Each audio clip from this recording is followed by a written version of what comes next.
Well, British politics is in turmoil at the moment and will be for at least the next few months. We're heading into two-party leadership contests, one triggered by a leader resigning and the other triggered by a leader not resigning.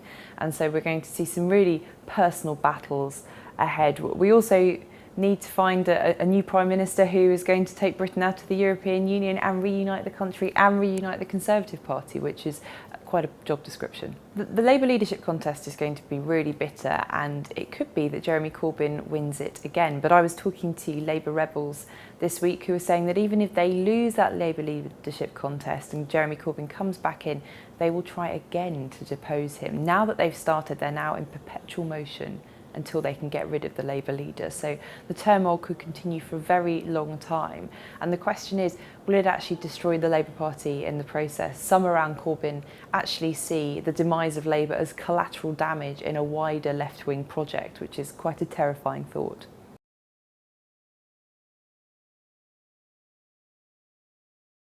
So the Bank of England is faced with a big problem in the sense that lower sterling means necessarily, almost necessarily, higher inflation because of import prices.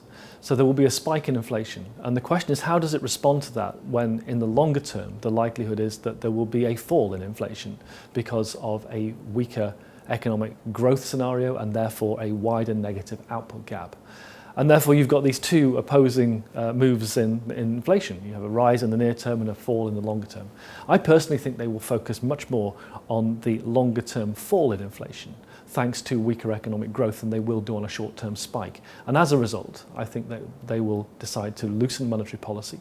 They will, at the very least, cut interest rates, but they might go as far as to engage in more quantitative easing, to start that program up again, if the data, if the economic data worsens as much as we think it might. Well, I think like a couple that's split up but wants to stay friends, things are going to be very awkward for a little while. EU leaders are angry, shocked, and likely to be quite punitive over the next few months. And it really depends how petulant, how accommodating they are towards Britain when negotiations start properly, and whether they're prepared to accept things like the curbs on migration that David Cameron proposed in Brussels this week in exchange for Britain remaining part of the single market. We just don't know what sort of mood they're in, but they are very upset. Well, the range of possible outcomes for growth is huge and will depend upon the exit negotiation. But I've spoken to some people about my own forecasts, and some people tell me the numbers are too strong. Some people tell me that they're too weak, which makes me feel reasonably comfortable with what they are. But I think in this position of uncertainty, much more uncertainty than we've faced over the past few years, even in the aftermath of the credit crisis, it's very difficult to know precisely where GDP might come out, and even whether that's the most important metric we should be looking at. But I do suspect that it will be substantially weaker than we would otherwise have projected, largely thanks to investment, which we think will be also much lower thanks to the exit. Very few people think that this will be a blow that means that Britain will lose, that London will lose its position as the preeminent financial services market in Europe.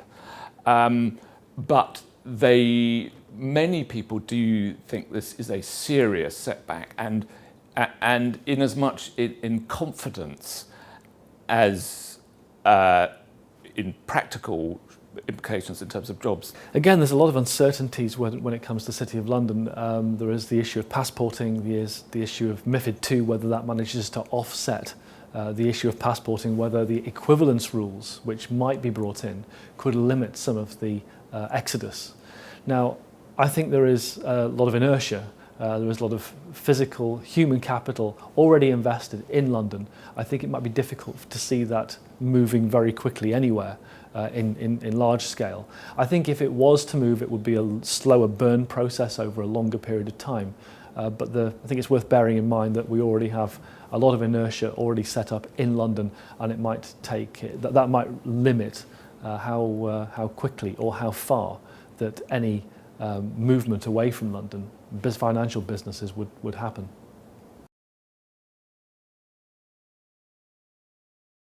People do talk about that, but I think it's no more than dinner party chatter at the moment, and it's very hard to see how that could be done politically at the moment. But everything is so unpredictable that I suppose you can't rule anything out.